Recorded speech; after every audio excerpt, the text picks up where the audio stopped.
Coucou, salut à vous, salut mes beautés love.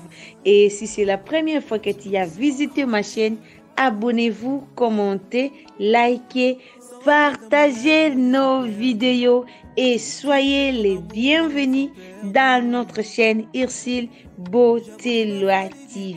Que le Seigneur vous bénisse. Et lorsqu'on tourne notre regard vers l'Éternel, notre visage est rayonnant de joie.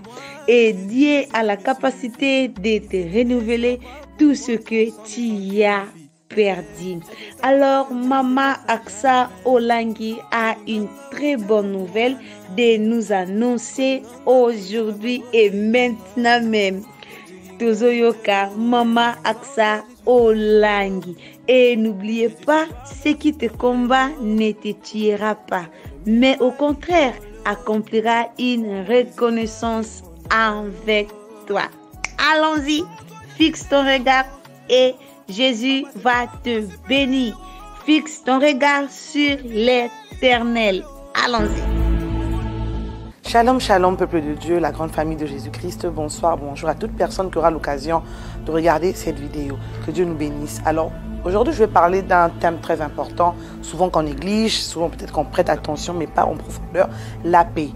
La Bible nous enseigne et nous demande de rechercher la paix avec tous. La paix, je veux le prendre en 3 dimensions. On doit rechercher la paix avec notre Dieu qui est notre Créateur, la paix envers nous-mêmes et la paix avec les personnes qui nous entourent. Quand il n'y a pas la paix, le contraire de la paix, c'est la division, c'est les querelles, c'est les incompréhensions, c'est les désordres. Tout ça, n'est pas avoir la paix. Mais la paix, c'est un sentiment de paix, de quiétude, d'assurance et de joie, et on la propage autour de nous. Alors, la paix avec Dieu, à quel moment il n'y a plus de paix avec notre Dieu?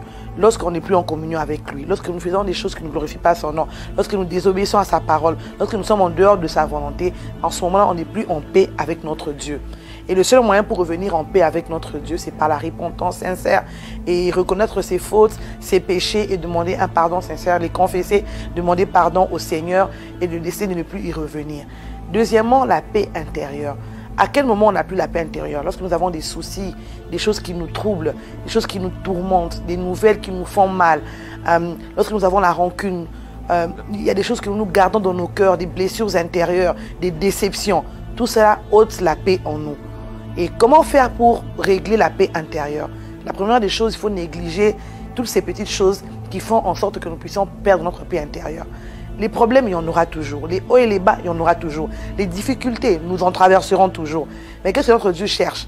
Quand nous sommes face aux difficultés, aux incompréhensions, aux problèmes, aux mauvaises nouvelles, à des choses qui nous tourmentent, le Seigneur nous donne la paix qui surpasse la paix du monde.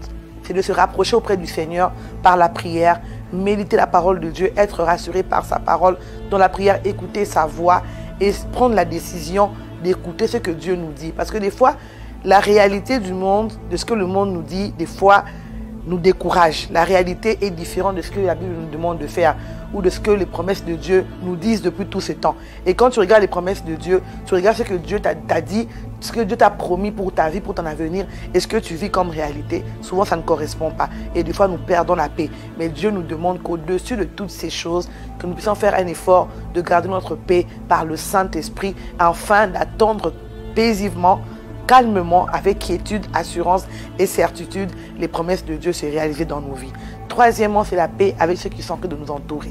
Il peut arriver qu'il y ait des incompréhensions. Entre les hommes, les incompréhensions ne manquent pas. Entre les hommes, les difficultés, les problèmes ne manquent pas. Mais ce que Dieu attend de nous, quand il y a un problème avec nos frères et nos sœurs, de pardonner, de faire un effort, de chercher toujours la paix. Même si ça fait mal, même si ce qui t'en fait te dérange, mais prends la décision de pardonner, de vivre bien avec les gens, afin d'avoir la paix avec eux.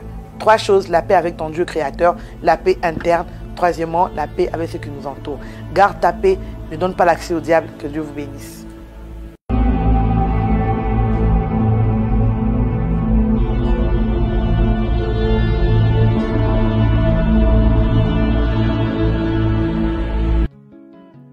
Et là, c'était Maman Aksa Olangi, la servante de l'Éternel. Que le Seigneur vous bénisse abondamment car au Pambolibiso, na parole ya kitoko. Vraiment bien aimé dans le Seigneur. Pendant que tu traverses le désert, ne pleure pas, car Dieu est sur le point d'accomplir une nouvelle chose dans ta vie. Alors, merci beaucoup, la servante de Dieu, Axa Online. Et n'oubliez pas, si c'est la première fois que tu as visité ma chaîne, abonnez-vous, commentez, likez, partagez. N'oubliez pas d'appuyer sur la cloche de notification pour ne pas manquer nos émissions. Je vous aime beaucoup. God bless. Bye. À la prochaine.